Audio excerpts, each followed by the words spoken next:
Hey guys, welcome back to Poly Study. So guys, आपको बहुत दिनों से इंतज़ार था। आप कह भी रहे थे कि आप इंडस्ट्रियल इंजीनियरिंग का जो सब्जेक्ट है आपका, उसकी वीडियो कब बनाओगे। तो आज से आपकी इंडस्ट्रियल इंजीनियरिंग की जो सब्जेक्ट है उसके लेक्चर्स की शुरुआत आज से ही कर दी गई है।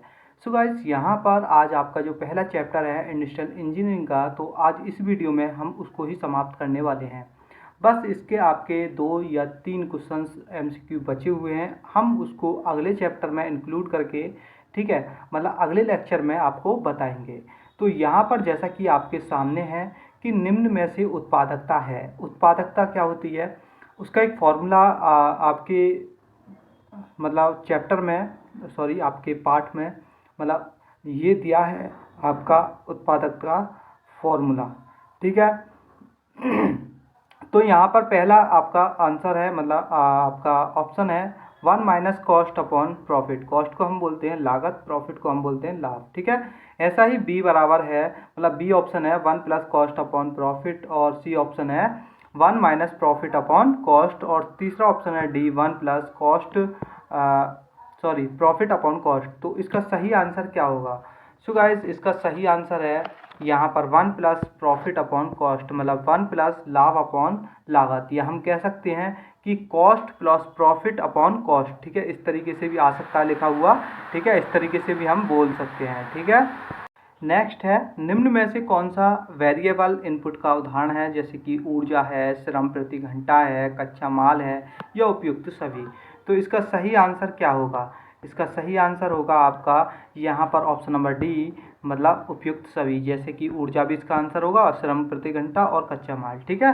नेक्स्ट है, उत्पादकता क्या है, मतलब उत्पादक का जो आपका प्रोडक्टिविटी है उसका दूसरा फॉर्मूला यहाँ पर प्रदर्शित किया गया है। इसका ही एमसीक्यू मैंने यहाँ पर बना दिया है, पूछा भी जा सकता है, ठीक है। पहला ऑप्शन आपके सामने है इनपुट माइनस आउटपुट, बी है आउटपुट अपॉन इनपुट, तीसरा है आउटपुट माइनस इनपुट, चौथा है इनपुट अपॉन आउटपुट। तो इसका सही ऑप्शन क्या होगा। तो इसका सही ऑप्शन है यहाँ पर बी, आउटपुट अपॉन इनपुट को हम प्रोडक्टिविटी कहते हैं, ठीक है। नेक्स्ट है, निम्न में से टी एफ पी का अर्थ कौन सा सही है। तो यहाँ पर इसका आपको फुल फॉर्म बतानी है, इसका जो ऑप्शन है कौन सा सही है। जैसे कि यहाँ पर total factor productivity, time factor production, time functions production, या कोई नहीं। तो इसका सही आंसर क्या होगा। यहाँ पर आपका सही आंसर होगा टोटल फैक्टर प्रोडक्टिविटी, मतलब टी एफ पी को किससे प्रदर्शित करते हैं, टोटल फैक्टर प्रोडक्टिविटी। इस तरीके के क्वेश्चंस बनते हैं एमसीक्यू में। नेक्स्ट है, उत्पादन के सभी कारकों के मध्य संतुलन स्थापित करना जिससे न्यूनतम प्रयास द्वारा अधिकतम निर्गत प्राप्त किया जा सकते हैं, उत्पादकता कहलाती। यह कथन किसका था, पीटर ड्रैकर का, स्मिथ का, या हूपर का, या कोई नहीं। तो इसका आपका आंसर कौन सा होगा। यहाँ पर इसका सही आंसर होगा पीटर ड्रैकर, ठीक है। नेक्स्ट है, उत्पादकता शब्द उत्पादन करने की क्षमता है, यह कथन किसका है, मतलब किसने कहा था ये शब्द, ठीक। लीटर ने, या स्मिथ ने, मार्शल ने, या हूपर ने। तो इसका सही ऑप्शन होगा यहाँ पर लीटर, ठीक है। नेक्स्ट है आगे आपका जो ऑप्शन है दिए गए हैं, और क्वेश्चन है, उत्पादकता उत्पादन प्रणाली का है मापन, दक्षता, या ए एफ बी दोनों, या कोई नहीं। तो इसका सही आंसर होगा यहाँ पर दक्षता, क्योंकि इफिशियंसी के साथ ही उत्पादक जो आपकी प्रोडक्टिविटी होती है वो उत्पादन की प्रणाली का भाग होती है। नेक्स्ट है, राष्ट्रीय उत्पादकता को प्रभावित करने वाले जो कारक हैं, जो फैक्टर हैं, वो कौन से हैं।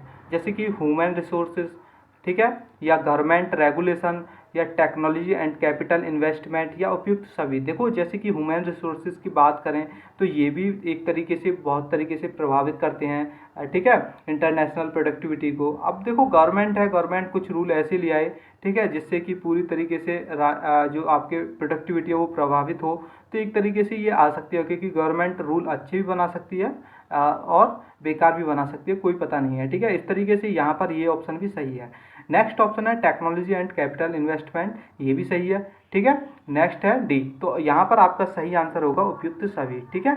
नेक्स्ट है, इनमें से कौन सा उत्पादकता का माप नहीं है, कुल उत्पादन, ठीक है, सॉरी कुल उत्पाद, औसत प्रचार प्रसार, सीमांत उत्पाद, या इनपुट आउटपुट रेशो, ठीक है। ठीक। नेक्स्ट यहाँ पर इसका सही आंसर क्या होगा? इसका सही आंसर होगा औसत प्रचार प्रसार। ठीक है, ऑप्शन नंबर बी आपका सही होगा। नेक्स्ट है मैन्युफैक्चरिंग तथा सेवा के क्षेत्र में उत्पादकता को प्रभावित करने वाला कारक कौन से है? जैसे मशीनरी है, कर्मचारी का कौशल है, या सिस्टम डिजाइन है, या सभी। देखो मशीनरी भी प्रभावित करने वाले कारकों में हो सकती है। ठीक है, कर्मचारी का कौशल कैसा है, अनस्किल है या स्किल्ड है, ठीक है, या कम स्किल वाला है, ये भी प्रभावित करने वाला कारक है। या सिस्टम डिजाइन है, किस तरीके का सिस्टम तैयार किया गया है। ठीक है, तो यहाँ पर आपका सही आंसर होगा डी। ठीक है, नेक्स्ट आगे चलते हैं। यहाँ पर है निम्न में से मशीन उत्पादकता है। तो यहाँ पर 4 ऑप्शन है और चारों ऑप्शन आपके सामने दिख रहे हैं। तो इसका सही आंसर होगा output upon actual machine hour अनस्टिल्ड, मतलब जो आपका कुल उत्पादन है, ठीक है, अपॉन वास्तविक प्रयुक्त मशीन घंटे। इसका मतलब हिंदी में अर्थ होगा जो आउटपुट है, हम इसको बोल सकते हैं हिंदी में कुल उत्पादन। यदि इस तरीके से लिखा आ सकता है आउटपुट का मतलब अलग से हिंदी में, तो आप उसको भी सही माने। ठीक है, यहाँ पर हिंदी में भी मैंने आपको अच्छे से समझा दिया है किस तरीके से आ सकता है। उत्पादकता को निम्न में से किस संसाधन में मापा जा सकता है? श्रम इनपुट में, भूमि एवं पूंजी इनपुट में, सामग्री इनपुट में, या उपयुक्त सभी। तो यहाँ पर सही आंसर होगा उपयुक्त सभी। ठीक है, मतलब डी आंसर आपका सही होगा। नेक्स्ट है निम्न में से यहाँ पर कम उत्पादकता के कारण है फॉल्टी ट्रेनिंग, फॉल्टी लेआउट, या फॉल्टी वर्किंग कंडीशंस, या कोई नहीं। ठीक है, तो यहाँ पर इसका सही आंसर होगा आपका डी, मतलब कोई यहाँ पर सॉरी यहाँ पर ये चीज़ गलत लिखी हुई है। यहाँ पर लिखी है जैसे कि कोई नहीं, तो यहाँ पर आपको लिखना है उपयुक्त सभी। ठीक है, तो यहाँ पर आप इस चीज़ को नोट कर लेना, जो आपका ऑप्शन डी है यहाँ पर कोई नहीं लिखा है, तो आप इसको थोड़ा सा करेक्शन कर लेना जब पीडीएफ निकालो। तो यहाँ पर करेक्शन करने ला और आप यहाँ पर ऑप्शन डी की जगह लिखना उपयुक्त सभी। तो आपका आंसर डी सही होगा, क्योंकि ये सभी तीनों जो आपके ऑप्शन है ये उत्पादकता के कारण हैं। ठीक है, कम करने के। नेक्स्ट है उत्पादकता को बढ़ाया जा सकता है। तो उत्पादकता को बढ़ाया जा सकता है कौन कौन से कारण हैं?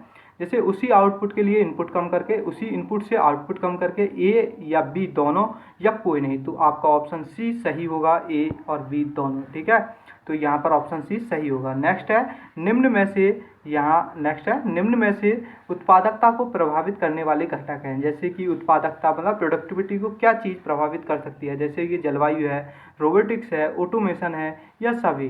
तो यहाँ पर ऑप्शन डी आपका सही होगा, यहाँ पर सभी, क्योंकि ऑटोमेशन भी एक तरीके से प्रभावित कर सकती है प्रोडक्टिविटी को, और रोबोटिक्स भी एक तरीके से प्रभावित करती है। ठीक है, जलवायु है ऑलरेडी, यहाँ पर जलवायु आपकी जो उत्पादकता होगी, प्रोडक्टिविटी है, उसको पूरी तरीके से प्रभावित करने में अहम रोल होता है इसका। ठीक है, नेक्स्ट चलते हैं आगे। नेक्स्ट है कच्चे माल की उत्पादकता को बढ़ाया जा सकता है उचित डिजाइन का चयन करके, सामग्री का पुनः उपयोग करके, स्क्रैप नियंत्रण करके, या उपरोक्त सभी। मतलब ये सभी आंसर सही हैं। जैसे कि कच्चा माल की बात हो रही है और प्रोडक्टिविटी को बढ़ा सकते हैं, तो यहाँ पर आपका जो आंसर है वो होगा डी, क्योंकि उचित डिजाइन का चयन करके भी हम उत्पादकता मतलब प्रोडक्टिविटी को बढ़ा सकते हैं कच्चे माल की सहायता से। ठीक है, और सामग्री का पुनः उपयोग करके भी, और स्क्रैप को नियंत्रण, जो स्क्रैप आप समझते हैं क्या होता है। ठीक है, नेक्स्ट है उत्पादकता का मापन के उद्देश्य हैं अधिक समय तक सिस्टम की परफॉर्मेंस का अध्ययन करना, एक निश्चित स्तर पर विभिन्न सिस्टमों के मध्य सापेक्षिक तुलना करना।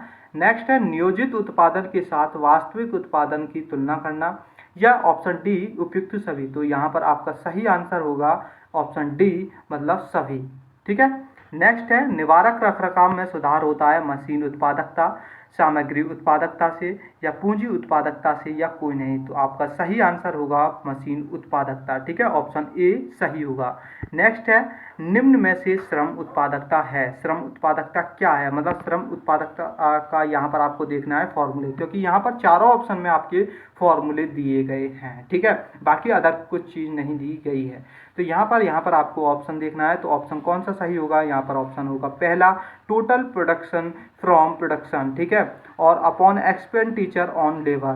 तो यहाँ पर हम कह सकते हैं कि उत्पादन से कुल प्राप्ति अपॉन श्रम व्यय, इसको हिंदी में बोलेंगे। ठीक है, तो ऑप्शन ए आपका सही होगा, 19 का ए सही। ठीक है, नेक्स्ट है निम्नांकित में से किसके उन्मूलन से औद्योगिक जो आपका औद्योगिक उत्पादकता में सुधार होगा? अप्रभावी समय, अतिरिक्त समय, बोथ ए एंड बी, या कोई नहीं। तो आपका सही आंसर होगा ऑप्शन सी, मतलब अप्रभावी समय और अतिरिक्त समय दोनों के कारण ही उत्पादकता में सुधार होगा।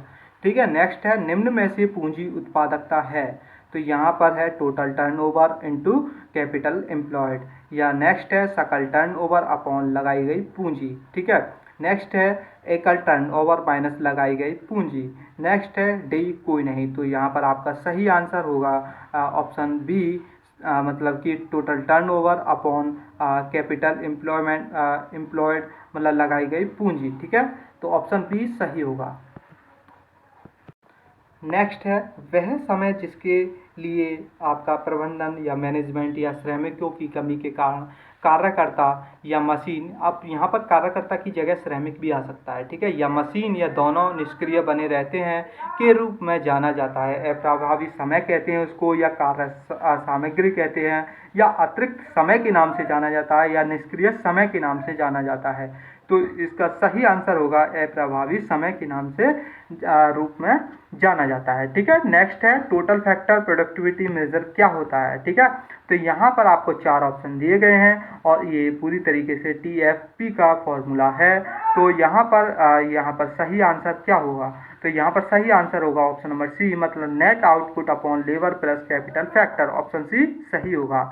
नेक्स्ट है कंपनी की संपूर्ण तस्वीर का आसान और अधिक सटीक प्रतिनिधित्व कौन करता है। तो यहाँ पर 4 ऑप्शन दिए हैं, समग्र कारक उत्पादकता मापन, बहु कारक उत्पादकता मापन, समग्र उत्पादकता मापन, या ऑप्शन डी आंशिक उत्पादकता मापन। तो यहाँ पर आपका सही आंसर होगा समग्र उत्पादकता मापन, ऑप्शन सी सही होगा। TFP मॉडल किसके द्वारा विकसित किया गया? यहाँ पर 4 ऑप्शन है, लुंडी, हूपर, जॉन डब्ल्यू केल्ड्रिक और कोई नहीं। तो यहाँ पर सही आंसर होगा यहाँ पर 25 का सी, जॉन डब्ल्यू कोल्डिक। ठीक है, नेक्स्ट है 26 श्रम निविष्ट को मापा जाता है मिनट में, घंटा में, या दिन में, महीना में। देखो यहाँ पर जो आपका श्रम निविष्ट है, जो हम काम करते हैं किसी कंपनी में, ठीक है, तो उसे किस में नापते हैं? वो दिन में, घंटे में, महीने में, या मिनट में? कितने आवर कंपनी काम करती है? जैसे कि सुना होगा कि हमें ड्यूटी करनी है 8 आवर करनी है, 12 आवर होती है, मतलब इस तरीके से शिफ्ट चलती हैं। कंपनी में भी 3 शिफ्ट चलती हैं, किसी में 2 शिफ्ट चलती हैं, कोई कंपनी 12 घंटा काम कराती है, कोई कंपनी 8-8 घंटे की 3 शिफ्ट, मतलब 24 आवर काम चलता रहता है। तो हम इसको किस में नापते हैं? तो इसका आपका सही ऑप्शन होगा बी, घंटा, मतलब आवर में नापते हैं। सो गाइस, आज के लिए इतना ही काफ़ी। मिलते हैं नेक्स्ट वीडियो में इस अगले चैप्टर के साथ और नए MCQ के साथ। तो आज हमने 26 MCQ कवर किए हैं, और आपको वीडियो अच्छी लगी हो तो लाइक करें और वीडियो को प्लीज़ ज़्यादा से ज़्यादा शेयर करें। ठीक है, और मिलते हैं नेक्स्ट वीडियो में। Thank you.